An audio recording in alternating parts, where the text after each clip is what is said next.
Good evening. We're now beginning the meeting for the City of Lawrence Board of Registrars. Will the clerk please take the roll?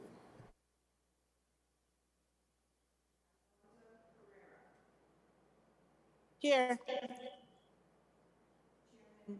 Nicholas Petrakis. Here. And I am Diane LeBlanc, the city clerk.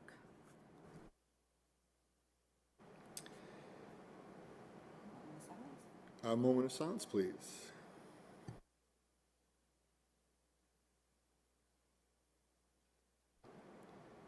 Thank you. Let's all rise for the Pledge of Allegiance.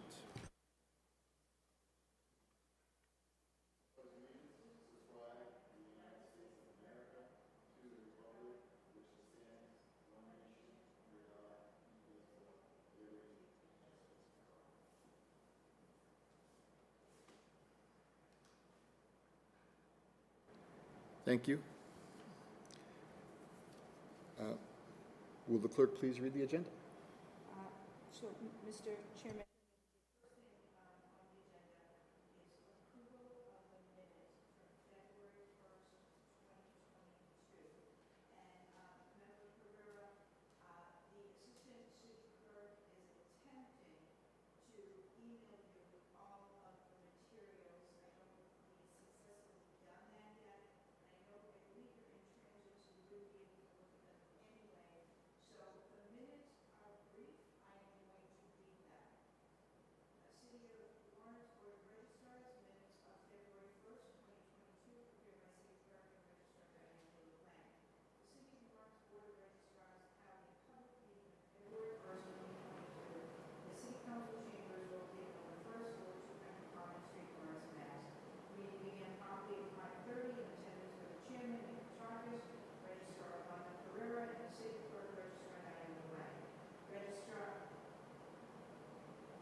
Thank you, Diane.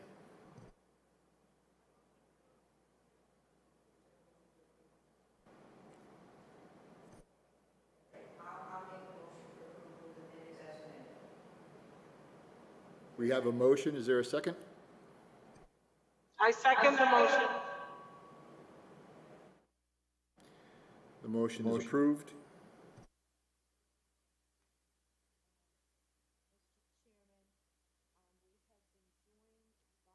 The Assistant City Clerk, Richard Reyes, who was the Assistant City Clerk in Elections. And next on the agenda is new business. And there's lots of bullet points under new business. State elections are coming up, a general update. So, Mr. Chairman, with permission, I'd like to allow the Assistant City Clerk to present. Please proceed. As you know, the state election September 6th, also 8th. So along with the package of about what we have the schedule of the early polling needs to be placed on city council. And also we actually have new election advisory submitted by the state to us of all kinds of different deadlines, and also we're in the process. We're also In the process of changing one of our polling locations with the approval of also the city council. Mr. Chairman, these recommendations are provided to you with regard to the polling locations. A change was necessary because of redistricting. In Lawrence, after redistricting, we ended up with two sub-precincts. We ended up with A2 and A2A, correct? yes.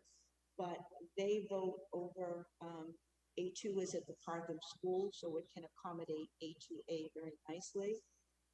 But we also ended up with a sub-precinct in E1. And that's one of our larger precincts with more than 2,400 voters in E1.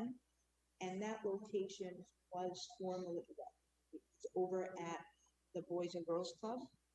And it was tight for being one precinct. Now we have, because of districting, we've added a sub-precinct, E1A, which is another slightly over 100 voters.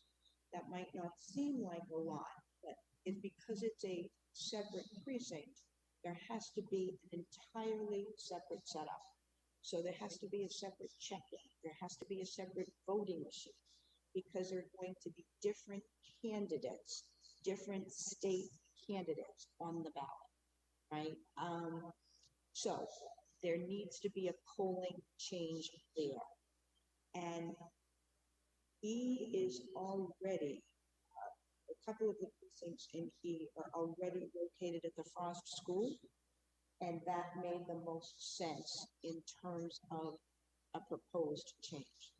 So the way this works, because as the assistant city clerk noted, it's the city council that has to approve for the state the polling locations and the early voting schedule.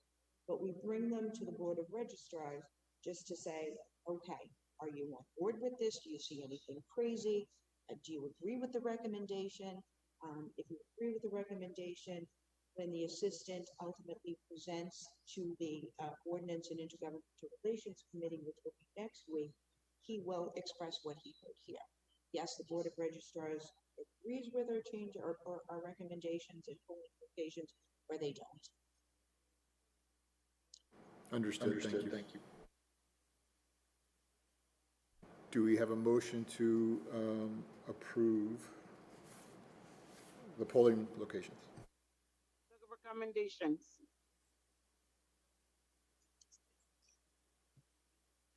Sorry, Aldonza, say again. I motion to approve the recommendations. We have a motion to approve. And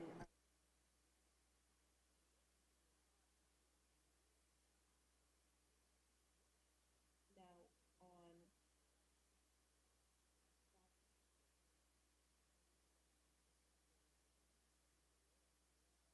early voting. And in your materials, there is a state advisory. It's the first advisory issued by the elections division this year, the 2022 advisory number 1. And it's changes to the election law.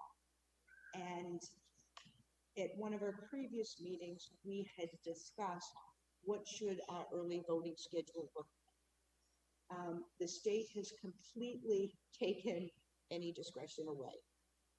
So what's being presented to you as a recommendation is the only thing that we could put forth and meet what the state is requiring. So when you have time to digest the changes in the law and read the advisory a couple of times, basically what it says is that you will do 12 hours on the weekend. 6 hours on Saturday, 6 hours on Sunday. And then Monday through Friday, your early voting hours will be the same as your hours of operation at City Hall. So what that looks like for us is Saturday and Sunday, 6 hours and close to 6 hours. And then Monday through Friday, it is 8:30 to 4:30. Now, what the Assistant City Clerk has prepared is a schedule based on that to comply with what the state is saying to comply with. But then there's also a secondary proposal, and it's a what if. There is some discussion, I don't think that I'm saying anything I'm not supposed to, that there at some point going forward, and I can think of being negotiated. So it's certainly, it's not a done deal, but there is the possibility that at some point in the future, that the hours at City Hall could change. And we would open Tuesday night till 7 and close on Friday at 9. And if that were to happen, again, we are required by law to have early voting when we're. So if our hours change, we go to plan that schedule. So basically, that's what is going to be put forth by the Assistant City Clerk to the City Council. So to be clear, both schedules are being presented. They are. Very good, thank you.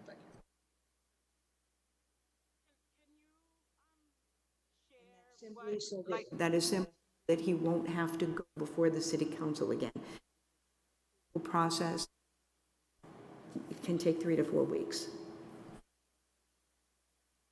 can you please share what the difference is? So Saturday and Sunday, 6 hours and 6 hours.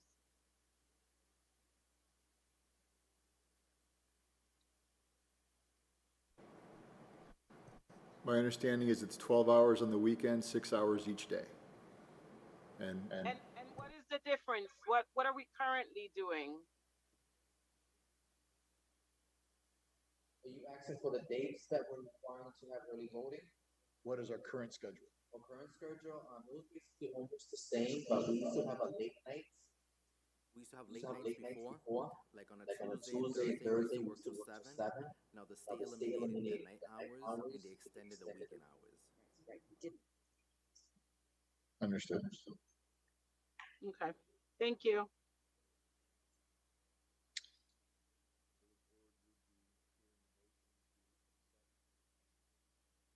The recommendation. I motion to accept recommendations. And second. We have a motion. And I second that. And second.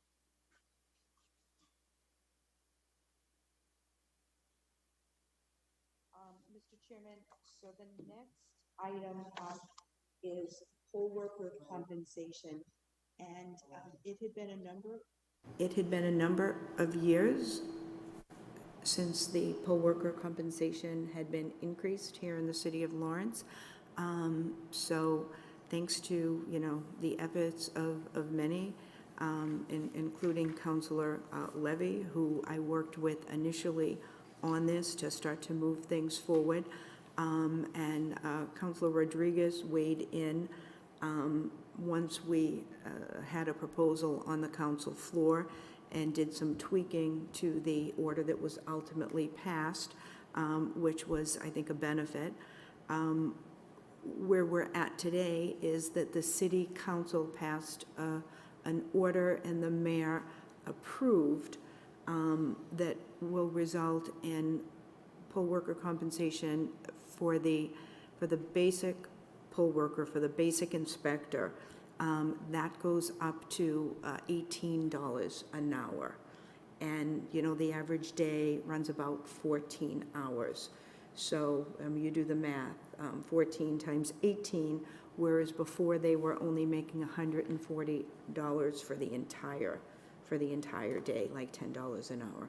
So this is We're hoping that this will allow us to attract individuals, make it maybe a little bit more desirable for them to take a vacation day, to take a day off from work and to come serve as a poll worker.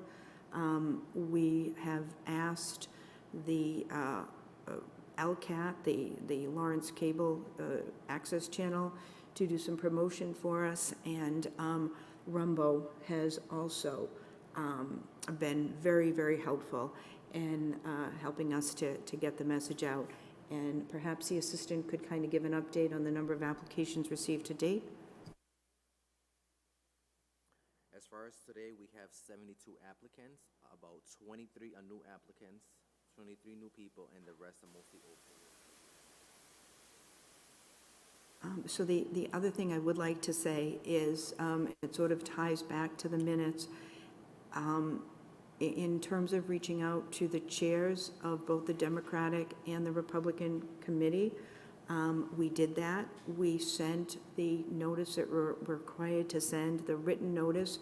It was sent by electronic means, and it was also sent hard copy through the mail to the chairman of the Republican committee and the chairperson of the Democratic committee, asking for poll workers and asking for them to submit the names of potential poll workers by the end of May.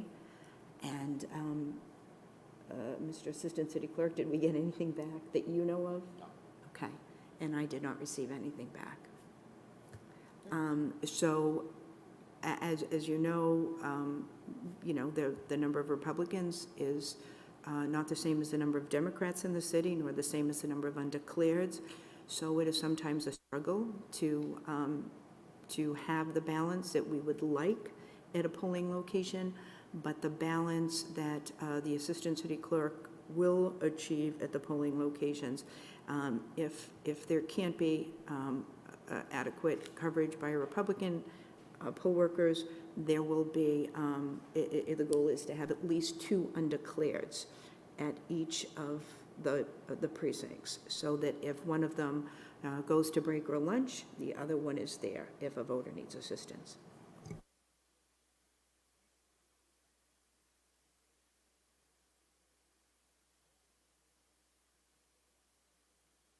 Mr. Chairman, just kind of following along, notice of voting machine testing for state elections and notice of provisional ballot counting for state elections.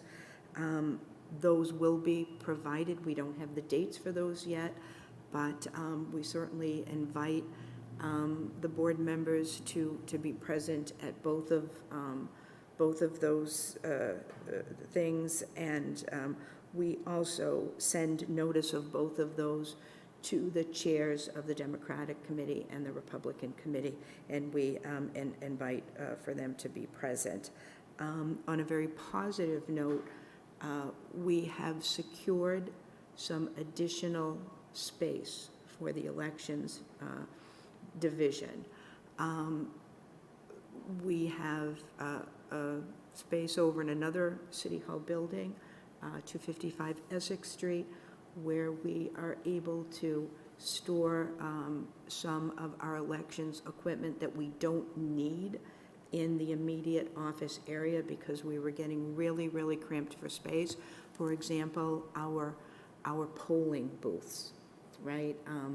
We have 31 new polling booths, brand new polling booths that we're going to be using next time around, and we have invested in more signage, more sandwich boards, so that we can do sort of better communication around polling locations. But all of those things take up a lot of space. And we were storing them in our vaults here in the basement of City Hall. And they were actually, the elections equipment was blocking access to the records that we need to service on a daily basis, right?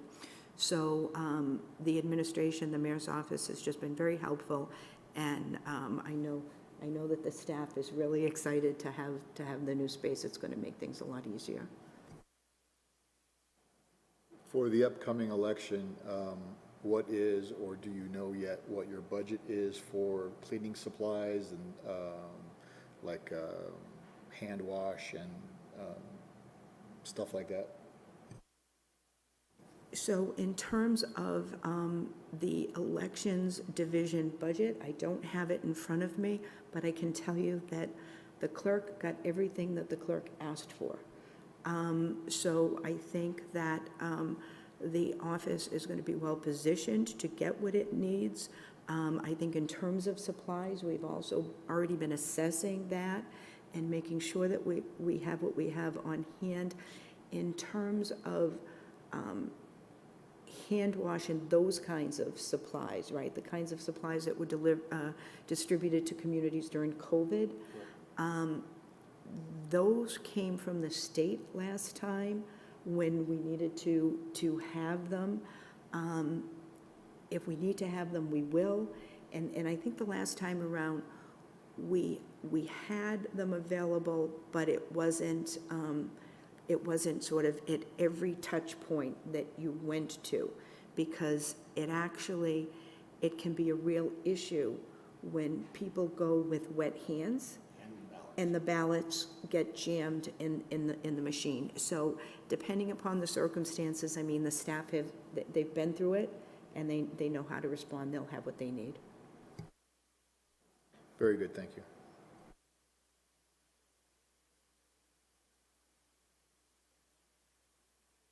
Okay, so next on the list is the clerk transition. I have been in Lawrence not quite a full year.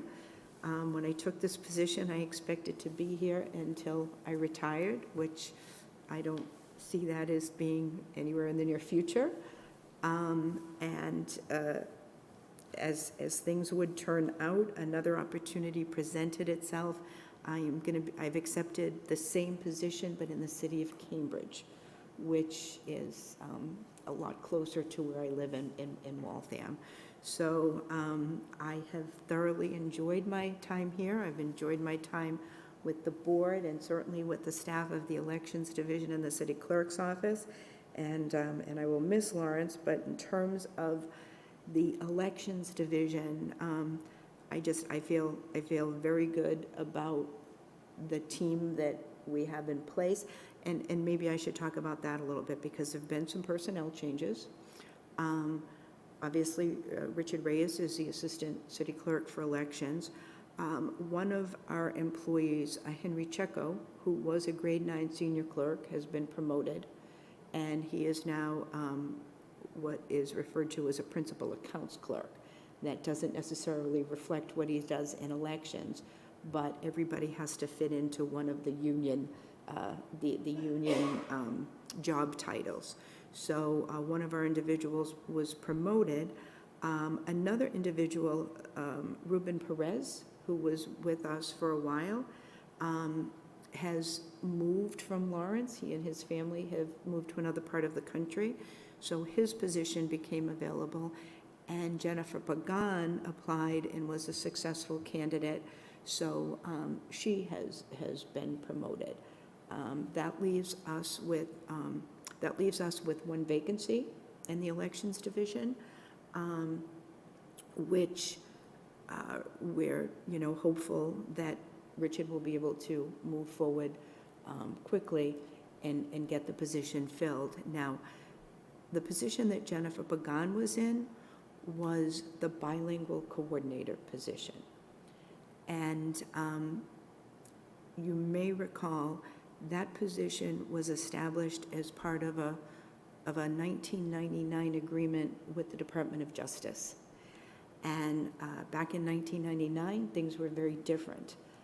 One of the other provisions of that agreement was that we would have at least one Spanish-speaking poll worker at 18 of the 24 precincts, right? So things have changed dramatically, and the need for that bilingual coordinator is no longer the same as it was. The reality is our responsibility is to comply with the Voting Rights Act. That's the responsibility of the city clerk and the assistant city clerk. And so really, it was my position and the assistant city clerk, shares the position that what they need is just another grade 9 senior clerk position. And just to go back to the agreement with the Department of Justice, it goes back to 1999, that agreement, that case was closed out by the Department of Justice in 2003.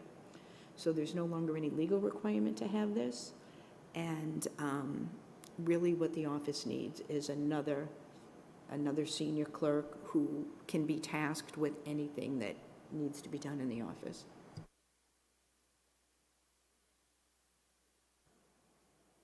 Well, Diane, thank you for your service to the city and for the time that you spent with us. And congratulations on your new position.